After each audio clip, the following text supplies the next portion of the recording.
all right. So, couple of things, right? One, can we give it up for like just the whole Social Innovation Summit team real quick?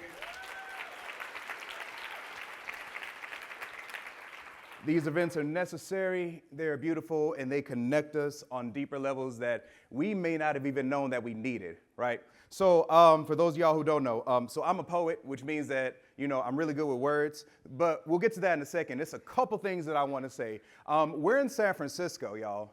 You can give it up for that, you know what I'm saying? Now, me, I'm from this little place in the South called Houston. Hey, you know, shout out H-Town, you feel me?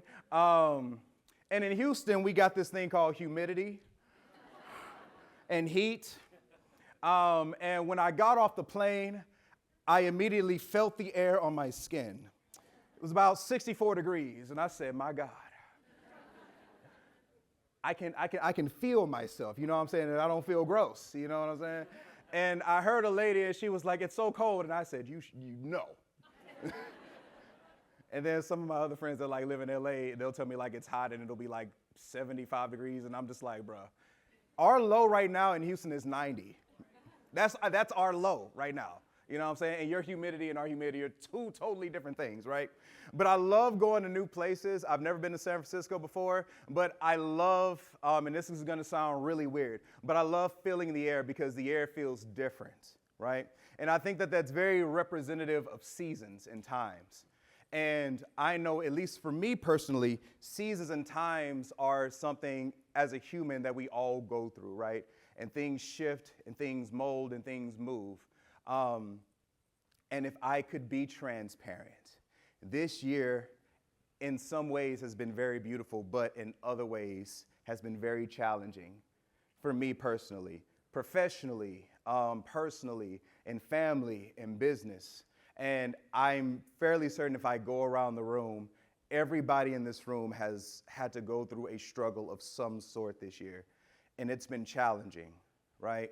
And a lot of times when we go through these challenges, the thing that typically happens to us is we will first slow down, right? Which is not a bad thing. It's okay to rest, right? But then the rest sets in a little bit more, and then it sets in a little bit more. My football coach called it fatigue. And my football coach said that fatigue makes cowards of us all, meaning that we get so tired that sometimes it's very scary and apprehensive to go into a thing that I know is going to pull everything out of me. And in this new season and in this new era, it's important for us to maintain this sense of identity and maintain this sense of why we started to do the thing that we started to do, right? And my biggest question is, do you remember what your purpose was before life broke your heart? Before the pandemics or the hurricanes or the earthquakes, before the fires purged our passions into ash and the backlash of disasters, whether they be natural or human inflicted, left us burned.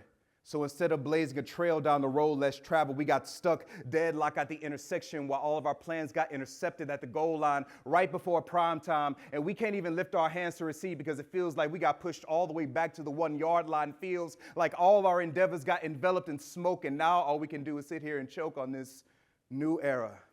In our dimension, new does not always equate to innovation. For some of us, it can look like intrusion or illusion. It could give the appearance of prosperity while poisoning pure prospects. The perception of progress could just be masking a degenerative process. In simple terms, it doesn't matter how great your heights, because eventually we all pay some sort of price. And don't misunderstand me, I'm not talking about money or political compromise. I'm talking about people like you, like me, people who've had our purposes tested, sometimes stifled, because we want to make positive impact in the world, but life don't always go with the script. And just when it seems like we got it all together, we're forced to shift. In every era, the thing that is most consistent is that humanity has always had to find a way to navigate through hard times. Elevation, though it can be beautiful, can be one of the most dangerous places, because on one hand, the more you grow, the more you can do, but also the more you grow, the more that is required of you. The more you grow, the greater the potential there is to steal from you. The more you grow, the more it seems like the world just wants to pick you you apart so much to the point where your mind and heart are pulling at straws, trying to pull themselves together while trying to protect that season.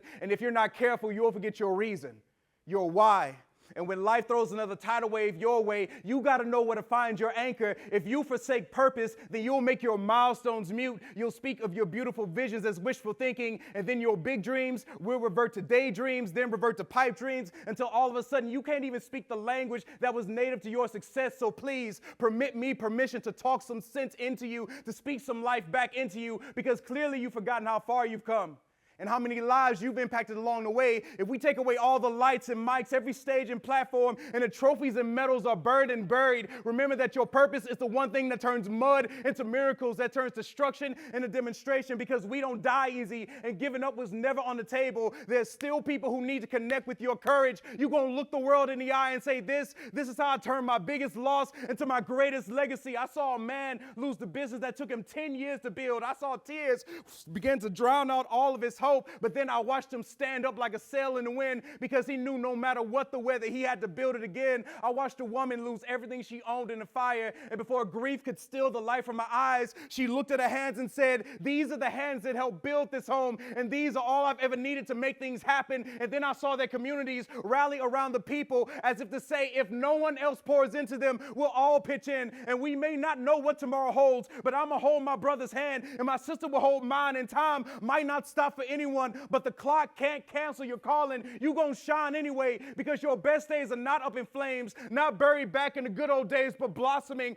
the ruins of calamity, because humanity, even with all of its flaws, has never stayed down when fire falls or when hell storms, because there's a type of divinity in our resistance, a rebellion of sorts in our DNA. That's why before we pass on, we pass the baton of our love, of our hopes, of our desires, because not even the grave has the final say. Scripture says that when rain falls, it falls on everyone. But likewise, when we rise together as one. I've learned that purpose has never just been about one, but coming together as one. So when one falls, the other one shall lift them up, because truly I say to you, the greatest movement happens when we lock arms together, because true purpose can weather any storm. The question, how do we navigate a new era? And the answer is the same as it's always been. We navigate it together. Social innovation. Thank you guys so much for having me. Oh my God.